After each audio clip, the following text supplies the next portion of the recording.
2026년 딱 절반입니다. 6월 마지막 주 주일 예배 드립니다. 우리는 6개월을 보내면서 한 번쯤은 내 신앙이 성장됐는가? 아니면 다 멈춰 있는가? 아니면 되버지지는 않았는가? 한번 점검해 볼 필요성이 있지 아니할까요? 우리가 사용하는 자동차 보세요. 얼마나 철저하게 점검하냐고요. 기름이 떨어질 것 같으면 미리미리 다 채우고, 오일 체인지할 때 미리 하고, 소리가 이상하면 정비해서 고치고. 그런가 하면 이제 보험은 거의 다 가지고 있잖아요. 의료보험은 몸이 문제가 있기도 전에 정기 점검, 그래도 1년에 2번을 가더라고요. 저 같은 경우 딱 2번 갑니다. 그것도 피검사하러. 이제 뭐 더 자주 다니는 분 있고 더 안 다니는 분도 있겠지만, 이렇듯이 내 삶을 통해서 뭐든지 다 예방 조치하기 위해서 이렇게 점검을 받는데, 그렇다면 내 믿음은, 여러분의 믿음은 그냥 가더라고요.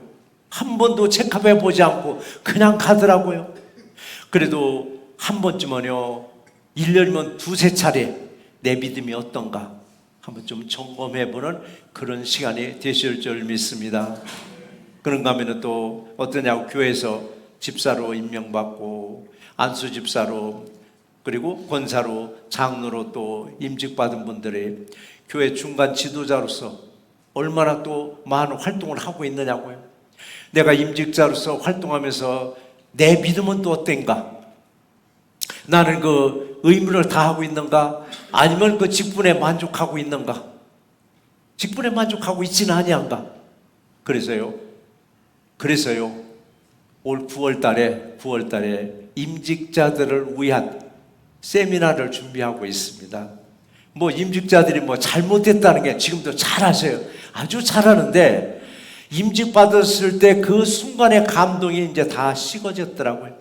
임직 받았을 때 그 감동이 얼마나 컸었느냐고요. 그 감동이 점점 식어져 가더라고요. 식어져 가는 걸 다시 살려줘야만 되겠더라고요. 이게 뭐냐, 교육을 통해서, 세미나를 통해서. 그 다음 요 자리에서도 안 해요. 우리도 근사한 데 가서 호텔 컨퍼런스 빌려가지고 한번 근사하게 한번 해보려고. 아마 오래전에 아미콜라고 호텔, 정상에 있는 호텔에 가서 우리가 신년 연초에 한번 가진 일이 있었어요. 그때를 지금도 많은 분들이 기억하시고, 목사님 거기 한번 안 가요 그러더라고요. 그래서 아마 그 호텔을 잡던 해서 임직자들만입니다. 이번에 가족도 안 가요. 그때는 가족 다 갔었는데 임직자들만 가서 다시 한번 동기부여를 해줘야 되겠더라고요. 동기부여를 해줘서 다시 분발할 때 교회가 복이고 또 임직자들 한 분 한 분이 복이 될 줄 믿습니다. 그래서요, 그래야 내 믿음을 보고 성도들이 아무개 참 열심히 잘해 칭찬하고, 또 위에서 보시고 나서 얼마나 칭찬하겠느냐고 항상 칭찬받는 우리 새날교회 모두가 되시기를 주의 이름으로 축원합니다. 하나님 우리가 주시는 말씀이 2가지인데, 첫 번째 말씀 뭐냐, 내 입술로 예수를 구주로 고백하는가. 내 입술로, 마음으로가 아니라 입술로 예수를 내 구주라고 선포하는가, 고백하는가. 우리는 첫 번째는요, 입술이 훈련돼야 되겠더라고요. 입술로 우리는 고백할 줄 알아야 되겠더라고요. 뭐를? 내 믿음을. 근데 믿음이 뭐냐고요? 믿음 간단해요. 믿으면 믿는 게 믿음이에요. 믿는 게 믿음이에요. 근데 뭘 믿을까가 이게 중요하잖아요. 뭘 믿을 것인가? 우리는 예수를 구주로 믿는가? 예수를 구주로 믿는다고 입술로는 다 얘기하면서도 또 한쪽에서는 그래도 내가 가진 학식도 있어야 되고, 내가 가진 지혜도 있어야 되고, 내가 가진 물질의 부유함도 있어야 되고, 내가 가진 건강도 있어야 된다고 요것만 믿고 있는가? 물론 지혜도, 그 다음에 건강도 부유함도 있어야 세상 살아가지만은, 우리는 그보다도 요거는 그냥 3차원적인 상황인데, 우리는 한 차원 더 높여야 됩니다. 한 차원 더 높였더니 뭐가냐? 하나님 나라를 향해서 가고 있더라고요. 세상 사람들은 그냥 이 땅 살면 끝나요. 이 땅에서 그냥 무해무득하게 살면 그걸로 끝인데, 우리는 뭐냐고요? 한 번 더 올려보자고, 영원한 세계를 향해서 가고 있는 믿음인가? 이게 남들보다는 한 차원 올라가서 생각을 해야 되는데 이 땅만 생각하지 말자고요. 영원한 세상을 향해서 늘 달려가고 있는 우리 믿음이 아닌가? 이런 믿음을 가진 우리들에게는요, 믿음의 세계에서도 필요한 덕목이 있더라고요. 나는 어떤 덕목을 베풀고 살아가는가? 나는 어떤 믿음의 덕이 있는데 믿음의 덕에 지식의 절제 인내 형제 우애 경고 인물 나가는데 과연 우리는 믿음의 덕을 얼마나 세우러 나가는가? 얼마나 세우는가? 예수님을 내 구주라고 자신 있게 정말 말하고 고백하는가? 고백은 쉬운데 고백대로 나는 살아가고 있는가? 그러니까 9절 말씀에 같이 한번 읽어보시는데 9절 말씀 서두에 보면 만일이라는 단어가 나오더라고요. 한번 같이 읽어보시겠습니다. 네가 만일 내 입으로 예수를 주로 시인하며 또 하나님께서 그를 죽은 자 가운데서 살리신 것을 내 마음에 믿으면 구원을 받으리라 라고 했습니다. 입술로 먼저 시인하고 그리고 마음으로 예수는 내 구주라고 늘 고백하는 우리 새롭게 모두가 되시기를 주의 이름으로 축원합니다. 사도 바울은 그랬습니다. 내 입술로 무엇을 시인하라고 했는가? 예수를 구주라고 시인하라고 늘 가르쳤습니다. 그리고 사도 바울은 이제 떠납니다. 떠나고 나면 또 유대교에서 개종한 사람들이 또 우르르 몰려 들어옵니다. 우르르 몰려와가지고 유대인들은 또 다른 말을 하게 합니다. 이걸 이상한 복음이라고 성경에서 말하는데, 야 예수 말고 야 할례도 좀 받아야 돼. 야, 약간의 복음도 율법도 지켜야 돼. 유대인들이 듣기에는 너무 달콤한 소리예요. 왜? 유대인들은 태어나서 8일 만에 다 할례를 받은 사람들이에요. 평생 율법을 외우다 싶어하고 살아가는 사람들인데 예수를 믿다 보니까 그걸 다 잊어버렸어. 뒤로 제껴놨는데 다시 생각나게 만드는 거예요. 유대인들에게 너무 좋은 거예요. 아 그래? 예수도 있어야 되지만 우리 할례도 받아야 돼. 아 율법도 적당히 좀 지켜야 돼. 이상한 복음이 쫙 퍼지기 시작하는데 이상한 복음이 오늘날에 우리들도 이걸 가지고 있어요. 우리들도 오직 예수 오직 믿음 하고 있는데 그 위에 뭐가 있냐? 세상을 더 추구하더라고요. 오직 예수만 믿으라 오직 믿음으로 살아라 했는데도 불구하고 그래 그것들 위에 뭐가 있어? 세상을 추구하는 믿음이 항상 나를 지배하고 있더라고요. 항상. 그럴지라도 우리들은 하나님은 예수를 죽은 자 가운데서 부활시키고 그 부활의 믿음을 내 마음에 믿을 때 확실하게 우리는 구원을 받는다고 말을 했습니다. 내 입술로 예수는 나의 구세주라고 자신 있게 말할 수 있는 믿음인가?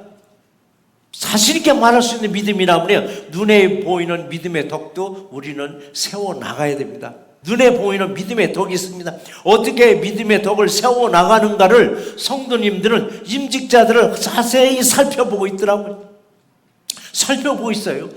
여기서 이제 임직자 누구냐? 안수집사요, 권사요, 장로님들을 말하고 있습니다. 교회 중간 지도자들입니다. 이걸 누가 지켜보는가? 서리집사님들이 날마다 지켜보고 있더라고요. 날마다 지켜보고 있어요.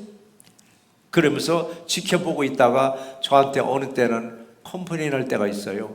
누가 컴플레인 저한테 제일 많이 하는데 집사들이에요. 우리 교회에서요 제일 무서운 분이 누구냐면요 집사님들이에요. 그걸 아셔야 돼요. 권사나 장로님들 저한테 컴플레인 안 해요. 근데 꼭 와서 저한테 컴플레인 사람 집사님들이에요. 어느 때 제가 곤욕스러울 때가 있어요. 목사님 와서 막 따지는 거예요. 장로나 권사님 좀 보라고 해서 내 눈에는 안 보이는데 이분들 눈에는 보이는가 봐요. 보라고. 집사가 뭘 보고 따라가겠느냐고. 그 소리 들은 저는요, 아 이분이 나중에 직분을 받으면 참 잘하겠다. 참 잘하겠다 기대가 돼요. 그래서 그분이 때가 돼서 임직을 딱 해요. 1년간은 정말 잘해요. 아 그래 잘 선택했다 라고 했는데 한 3년쯤 되니까 똑같아 가는 거예요. 똑같아 가길래 불러다가 물어봐요. 아니 임직하기 전에 그렇게 저한테 항의하고 왜 임직자들 그렇게 사는 거냐고 저한테 하던 분이 똑같으나 했더니 저한테 하는 말이 뭐냐면요, 저도 배운 그대로 가요. 배운 그대로 가요. 결국 할 말이 없더라고요. 그러면서 책임이 뭐냐? 나한테 오더라고요. 목사님이 교육을 안 시켜서 그런다고. 1년에 한 번씩 해야 된다고. 그래서 금년부터 하려고요. 준비하고 있으니까. 그러니까 지금 현재 서리집사님들이 평생 서리집사니요. 언제가 되면 이분들도 다 권사요, 집사요, 다 돼요. 안수집사요, 장로 다 되는 거예요. 그때 내가 한 말을 지금 정치계에서 보세요. 자기가 옛날에 한 말이 그게 올무가 돼가지고 얼마나 곤욕을 치르느냐고요. 그래서 서리집사 때도요 함부로 말하지 마시고 아 저럴 수도 있겠구나 라고, 나도 되면 저럴 수 있겠구나.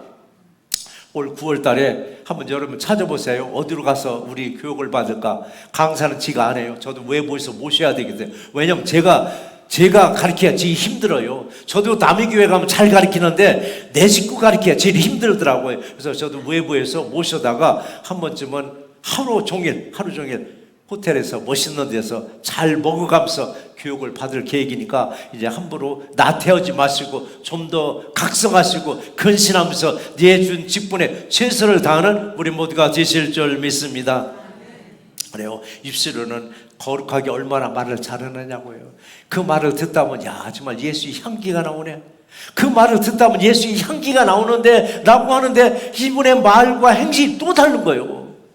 그러니까 우리는 무심코 한 말인데 행실에서 안 맞으면요 꼭 그걸 꼬집어내는 사람이 있어요.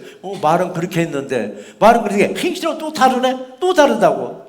그래서 우리가 내가 말하는 믿음과 내가 행실로 보여주는 믿음이 다르면은요 이것도 저한테 와서 꼬집어서 얘기해요. 그러니까 우리는 항상 말과 행동이 같이 나가야 되겠더라고요. 근데 요거를 누구만 봐? 우리만 보는 게 아니라 위에 계신 분은 보고 듣고 알고 계시더라고요. 그래서 우리들은 항상 깨어서 근신하면서 정직하게 신앙생활하는 우리 신앙교회 모두가 되시기를 제 이름으로 축원합니다. 그래서 이제 내 신앙 한번 들여다보자. 내 신앙 점검해보자. 나는 구원의 확신이 있는가? 구원의 확신이 있는가? 세계적인 신학자라고 말하는 분이 한국의 김세윤 박사님이세요. 그분이 책을 많이 지었는데 그분의 책 속에 구원이란 무엇인가? 구원이란 무엇인가라는 책 속에 또 이 말이 있습니다.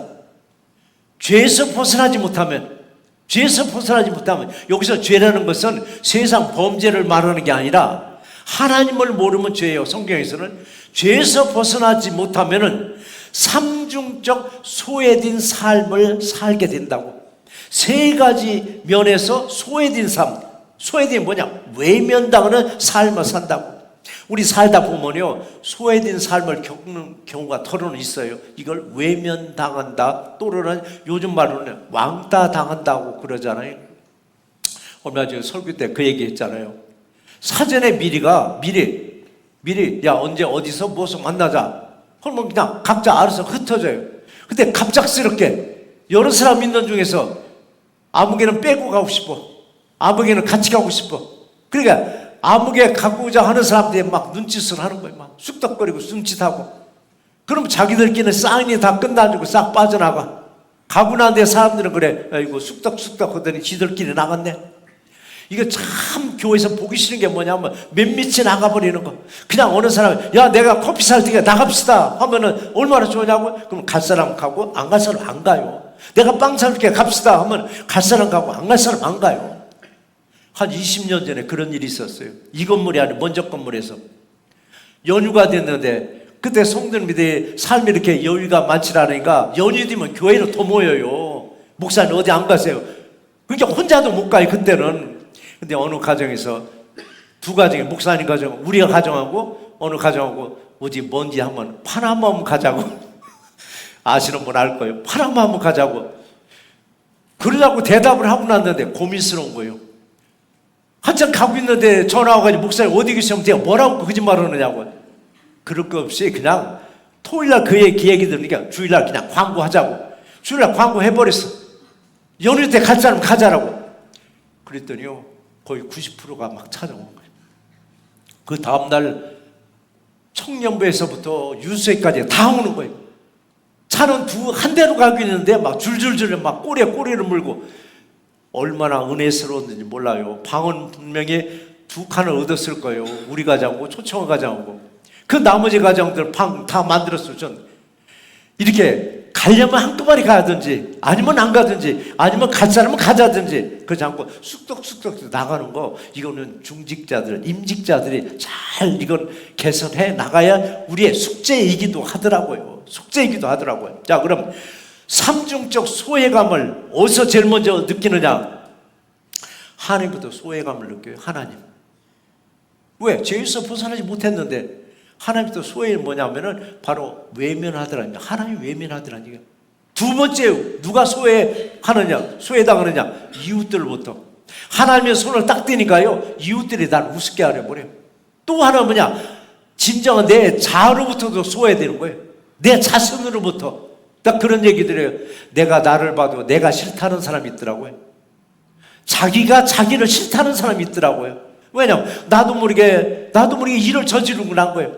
그러고 나서 하는 말이 내가 봐도 내가 나가 싫다라고. 그러니까 세상 사람들이 나를 얼마나 못마땅하게 여기지 않겠느냐라고.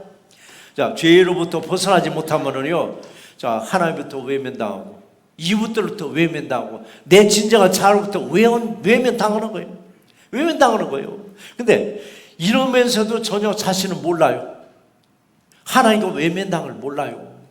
모르더라고요. 몰라요.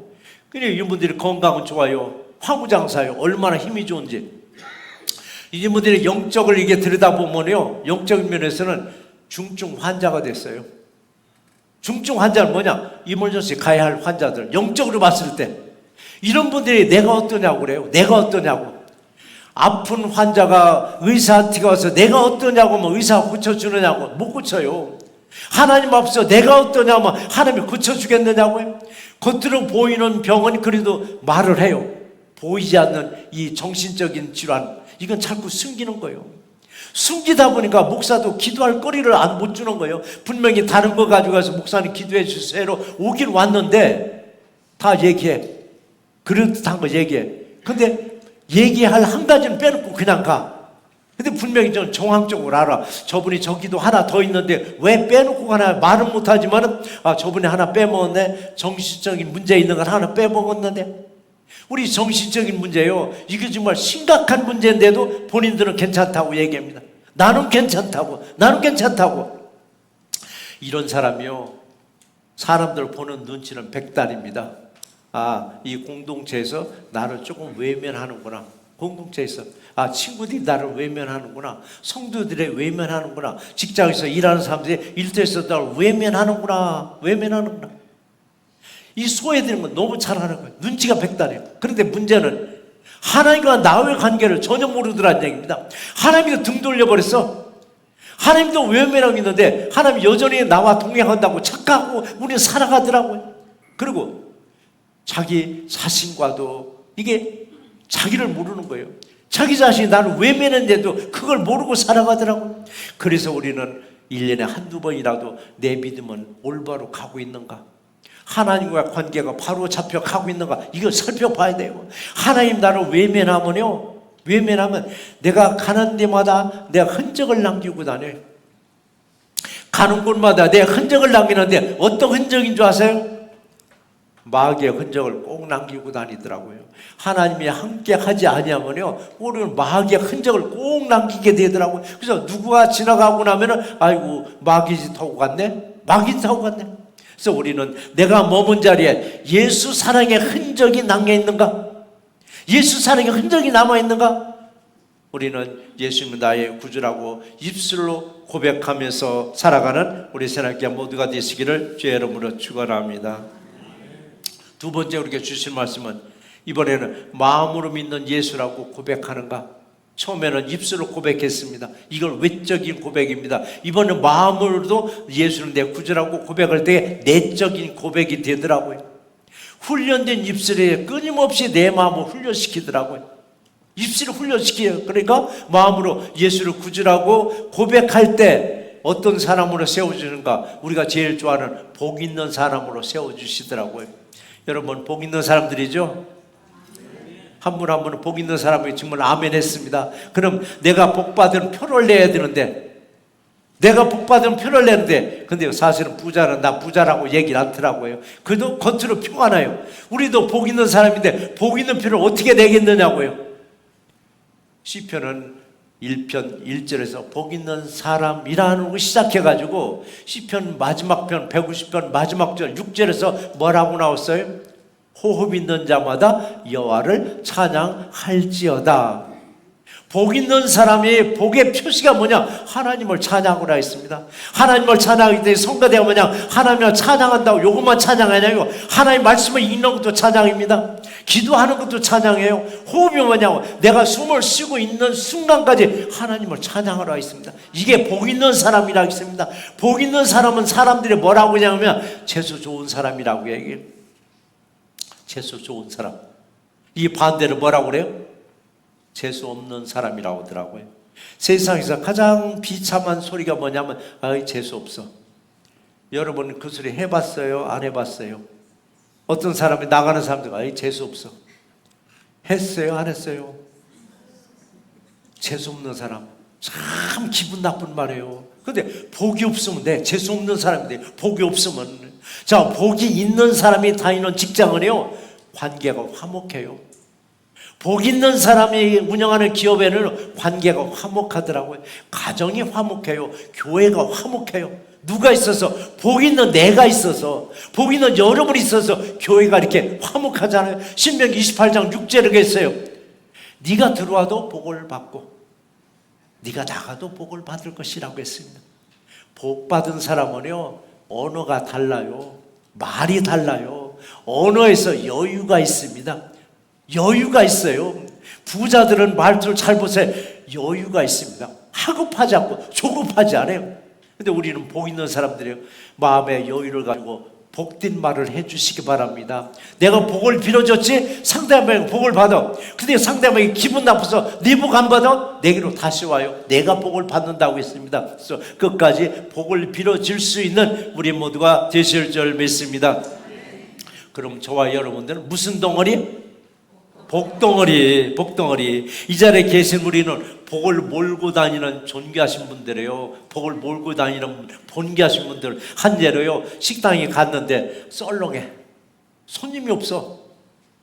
내가 오다리고 밥을 먹는데 꾸역꾸역 두르기 시작하는 거예요. 그러면 속으로 그러니까 어이구 내가 두르니까 사람들을 두르네? 어느 매장에 물건을 사러 갔는데 썰렁해. 물건을 사서 카운터에 계산하는데 꾸역꾸역 두르기 시작하는 거예요. 내가 생각할 때 내가 복을 몰고 다니는 사람이네? 우리는 복을 몰고 다니는 이런 권세가 있습니다. 근데 주인은 아는 사람이, 영적으로 깨있는 주인은 딱 알아요. 그동안에 사람 없어서 한사하는데 언제 나오나 하고 저 문간만 쳐다보고 있는데, 창만 쳐다보는데 한 사람이 들어와서 밥 먹더니 꾸역꾸역 들으니까요, 영적으로 깨있는 주인은 그 사람한테 사이드로 먹은 걸 더 줘. 음식을 더 줘. 음식을 더 줘. 매장이 썰렁한 매장에 카운터에 갔는데 하나 서비스로 더 줘. 그리고 하는 말이 있어요. 조금 더 있다가 하면 안 되느냐고. 좀 더 있다가 안 되느냐고. 이거 복을 아는 거예요. 그 다음에 복 없는 사람은 조금 이따 다시 얘기할 거예요. 복 없는 사람은 어떤 사람인가. 그래서 우리는 복을 빌어주는 사람, 복을 우리는 몰고 다니는 사람이 되셔야 됩니다. 그래 어디 가도 존귀함을 받는 거예요. 존귀함을. 어디 가든지 복을 빌어주는 우리 새롭게 모두가 되시기를 주의 이름으로 축원합니다. 그래서 내 입술로 예수님 나의 구주라고 고백하면 다음 순서가 기다리더라고요. 10절 말씀인데 같이 한번 읽어보시겠습니다. 사람이 마음으로 믿어 의에 이르고 입으로 시인하여 구원에 이르느니라 라고 말씀하셨습니다. 마음으로 예수님을 구주로 믿어지는가? 훈련된 입술은 끊임없이 고백하는데 마음에서 자꾸 거부하는데 결국은 마음이 수용하더라고요. 감사가 처음부터 감사 잘하는 사람 없어요. 왜냐하면 감사는 마음에서 우러나와야 되는데 이게 안 되니까 그냥 무조건 감사하라고 그래요. 무조건 감사했더니 나중에요 마음이 훈련되니까 별거 아닌데도 감사가 나오더라고요. 감사하는 사람은요 감사거리만 하나님이 챙겨주셔요. 이거 반드시입니다. 불평하는 사람은 반드시 불평거리만 그렇게 골라서 줘요. 그러니까 불평하는 사람 보세요. 하는 것마다 불평한 일만 만나더라고요. 근데 감사가 넘치는 사람은 하는 일마다 감사거리만 주셔요. 그래서 여러분 내 입이 복된 입이에요. 그런가 하면 내 입이 저주스러운 입이 되는 거예요. 그래서 항상 감사하는 입술이 되실 때 하나님 놀랍게 우리에게 뭐를 줘요? 감사거리만 또 이렇게 자꾸 채워주십니다. 그래서 마음으로 믿어질 때 교회에서 받은 어떤 직분에도 충실해요. 이까지 직분 뭐 어디 가나 다 줘. 어디 가나 다 줘. 옛날 엿장수한테 뭐 준다고요? 헌 신발 준다고 말 있었잖아요. 옛날에 엿장수를 헌 신발 받아가고 엿갈 하나씩 줬는데 요즘은 엿장수도 안 받아가요. 신발, 헌 신발은. 어디 가도 다 준다고 그래요. 직분은. 근데 어디 가도 다 주는 게 아니에요. 여기서 내가 작은 직분 하나 받았을지라도 그걸 충실할 때 하나님이 그걸로 복을 내려 주셔요. 작은 거에서 큰 걸 줘서 주는 게 아니라 네가 작은 것에 충실한가 이걸 본다고 말씀하셨습니다. 작은 것에. 그래서 그러나 마음으로 믿어지지 아니한가 교회에서 받은 직분에 소홀히 여기는 거예요. 소홀히 여기는 게 뭐냐? 적당히 눈치껏 하고 자꾸 사라지는 거예요. 적당히 눈치껏 하고 서로가 알아서 눈치껏 하고 가자 얘기입니다. 여기 그럼 또 촉새 같은 집사들이 또 있어요. 촉새 같은 집사들이 쪼르르 와서 또 저한테 얘기해. 목사님 보셨잖아요. 아무개 교회 눈두장 찍고 또 가버렸어요. 그러잖아요. 아니 나는 모르겠는데 목사님 눈치 좀 보세요. 눈두장 또 벌써 가버렸어요. 교회에서 제일 무서운 사람들이 누구냐면요, 집사님들이에요. 촉새같이 와서 잘 얘기해요. 촉새같이. 근데 그분들 때문에 저도 아는 거예요. 이렇게 해서 돌아가는구나. 그렇기 때문에 저 가서 또 항의하는 거예요. 보라고 그의 눈두장만 찍고 또 가버렸다라고. 근데 이렇게 살짝 속이면서 얼렁뚱땅 넘어가면 될 줄 알았는데요, 사람들은 잘 보더라고요. 자세히 보더라고요. 근데 사람들보다 더 자세히 보는 사람 누구냐? 위에 계신 분이요. 위에 계신 분 더 정확하게 보고 듣고 알고 계세요. 내게 주어진 일에 최선을 다해서 복을 받아 누리는 우리 하나님께 모두가 되시기를 제 이름으로 축원합니다. 자, 복 있는 사람을 재수 좋은 사람이라고 했습니다. 근데 반대로 복 없는 사람도 있어요. 이게 성경에서 복 없는 사람 뭐라고 했냐면 신명 28장 19절에 보면 너는 나가도 저주를 받고 너는 들어와도 저주를 받으리라. 얼마나 기분 나쁜 얘기냐고요. 너는 들어와도 저주를 받고 너는 나가도 저주를 받을 것이라는 거. 재수 없는 사람이라고 하는데요, 재수 없는 사람, 이것도 굉장히 대우해 주는 거예요. 사람을 빼고 뭐라고 얘기해? 재수 없는. 확실하게 해보세요. 제 말로 하기는 좀 그렇네요. 재수 없는. 맞아요. 혹시라도 내가 그 소리를 안 들었는가? 나가는 내 뒷대야 되고 에이 재수 없는 엑소 하면 얼마나 기분 나쁘냐고요. 근데 재수 없는 짓을 했으니까 그 소리를 듣는 거 아니냐고. 재수 없는 짓을 했으니까. 이게 그런 마음을 내가 느꼈다면 기분이 얼마나 좋으냐고요. 얼마나 좋으냐고요.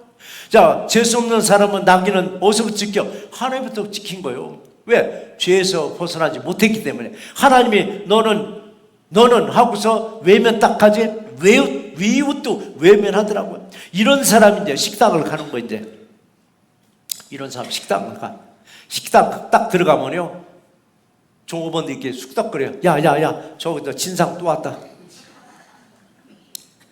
저 또 왔네. 또 왔어. 물건 사러 갔는데 괜히 푸대접해. 저 왜 왔지? 안 왔으면 좋겠는데. 밥 먹고 있는데 눈치 하는 거 빨리 나가라고. 왜냐면 자리 없다고. 다른 사람 줄 서 있는데 한없이 먹고 있다고. 그래서 언젠가도 말씀드려요. 내 돈 주고 밥 먹으러 가서 왜 그 수를 드려야 되느냐고. 왜 그런 눈치를 받아야 되느냐고. 나 공약 거저 먹는 게 아니에요. 내 돈 주고 먹는 거예요. 뒤까지 내고 오는데 저 사람 또 왔다고. 안 왔으면 좋겠다고. 왜 그런 삶을 살아가느냐고요. 이건 뭐냐면요, 내가 확인하려면요, 음식 거기가 삼시세끼 먹으러 가는 식당 아니에요. 어쩌 먹으러 가는 식당이에요. 좀 실수할 수도 있고 좀 짤 수도 있고 싱거울 수도 있는데 그걸 막 후벼 패는 거예요. 막 싸다 저다 막 먹다가 들어오고 퇴물하고. 그래 팁이라도 막 후하게 주고면 괜찮은데 팁도 그냥 거의 안 주다시피 하니까 오면은 반갑질 않은 거예요. 사람이 만나면 반가워하는 대상이 돼야 되는데 저 사람 또 왔다고. 에이 재수 없는 사람도 왔다고. 이거 우리가 간단해요. 그 소리 듣는 것은 하나님이 나를 외면하면요, 세상에서 듣고 그 소리를 면치 못할 거예요. 우리 더러운 그럴 때도 있어요. 어르신이 식사 대접한다고 식당에 가요. 식당에 가서 저를 어느 때 마지막을 잘 봐요. 팁을 잘 주고 오나. 팁을 인색하기로 뭐냐, 내가 부끄러워요. 왜? 너도 똑같은 과네? 그 밥에 그 나물이네. 나도 같이 도매금으로 넘어갈 것 같다. 그렇다고 내 후점에 털어서 팁을 따로 놓을 수도 없고, 사준 사람 측면에 있으니까. 그래서 저랑 혹시 저를 음식 대접하려면 팁도 좀 후하게 주세요. 할렐루야. 왜냐면 쪼잔하다 보면요, 같이 온 사람도 같이 도매금으로 또 넘어가더라고. 이게 뭐냐, 다음에 갔을 때 후하게 주죠. 다음에 가서 알아봐요.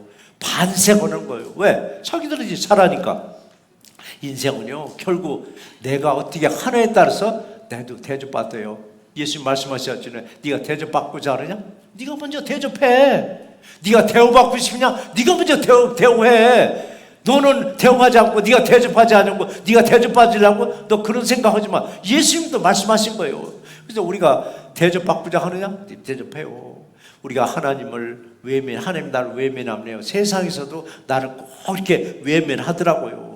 외면하지 않고 부끄러움 당하지 않고. 근데 분명히 성경에서 뭐라고 써? 11절 말씀 또 한번 같이 읽어보시겠습니다. 11절 말씀입니다.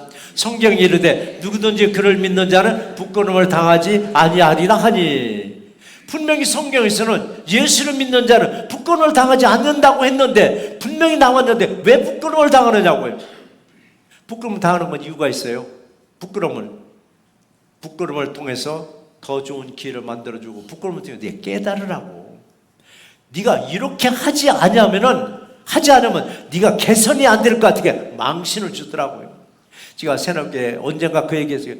이 개척한 동기가요, XX 망신을 다 당했어요. 그 망신을 통해서 결국 하나님 무릎 꿇게 하고 교회 세우게 하더라고요. 저는 교회 안 하려고, 교회 개척 안 하려고 발버둥 쳤던 사람 중에 하나예요. 그러니까 온 가족 망신을 다 당하게 한 다음에 결국 무릎 꿇어서 새날교회가 태동한 거예요. 저를 망신 줬던 사람 20년 만에 만나서 사과 받았다고. 세월이 가니까요, 결국 사과하게 하더라고요. 근데 나는 다 잊어버렸어. 왜냐면 그 사람 생각하니까 오히려 감사한 거예요. 그때 그 사람 안 했으면 내가 새날교회 태동도 안 했을 텐데, 그때 X망신을 줬던 그 사람 때문에 나는 감사한데, 그것도 20년 만에 만나서 저한테 공개적으로 정말 잘못했다고 사과할 때, 야, 하나님은 그래도 교회를 세워놓고 나중에 사과받으니까 얼마나 떳떳하냐고요. 그래서 우리는 항상 어느 일을 할지라도 무슨 흔적? 아름다운 흔적, 이걸 흔적을 남겨놓는 우리 모두가 되실 줄 믿습니다. 성경에서 분명히 예수를 믿는 자는 어디 가든지 부끄러움을 당하지 않는다고 했습니다. 근데 세상 사람들은 부끄러움으로 끝나요. 근데 우리는 부끄러움을 통해서 깨닫게 해주신 얼마나 반가운 부끄러움이냐고요. 부끄러움을 통해서라도 내가 하나님 앞에 더 가까이 갈 수 있는 우리 모두가 되시기를 주의 이름으로 축원합니다. 세상에 나가서 존귀함보다는 부끄러움을 당하고 산다면은 한 번쯤은 자기의 신앙을 점검해 보셔야 돼요. 자기 신앙을, 자신의 믿음을 점검해 보세요. 왜 세상에서 나는 이렇게 부끄러움을 당해야 되는가? 세상 탓인가? 아니면 사람 탓인가? 이거보다는 먼저 내 자신을 들여다 보셔야 돼요. 내가 머물렀던 자리에 예수 사랑의 흔적을 남기고 다녔던가? 아니면 재수 없는 사람의 흔적을 남기고 다니진 않았던가? 기분 나쁘다고 막판에 소금 뿌리지 마세요. 기분 나쁘고 막판에 재 뿌리지 마시라고요. 사람들이 언쟁이 붙으면 그때 그 소금 뿌리고 재 뿌려버리더라고요. 이런 사람은 평생 가면은 저 사람은 소금 뿌리는 사람이야, 저 사람은 재 뿌리는 사람이야. 거기까지 내 승질대로 세상을 살 수 없어요. 내 성깔대로, 내 멋대로 사는 것도 좋지만 예수님을 구주로 영접한 우리는 분명하게 복된 흔적을 남기세요. 그러면 다시 만나고 싶어요. 또 만나고 싶어 하는 거예요. 내가 만나고 싶어요. 그래서 사람은요, 세 가지 흔적을 남기고 살아요. 하나는 가장 좋은 흔적, 아름다운 흔적을 남기는 사람이 있어요. 그 사람이 떠나간 자리에는 항상 아름다운 흔적이 남겨요. 또 한 사람은 그 사람이 떠나간 자리에 아주 나쁜 흔적만 남기고 가요. 또 한 흔적 뭐냐면 아무런 흔적이 없어.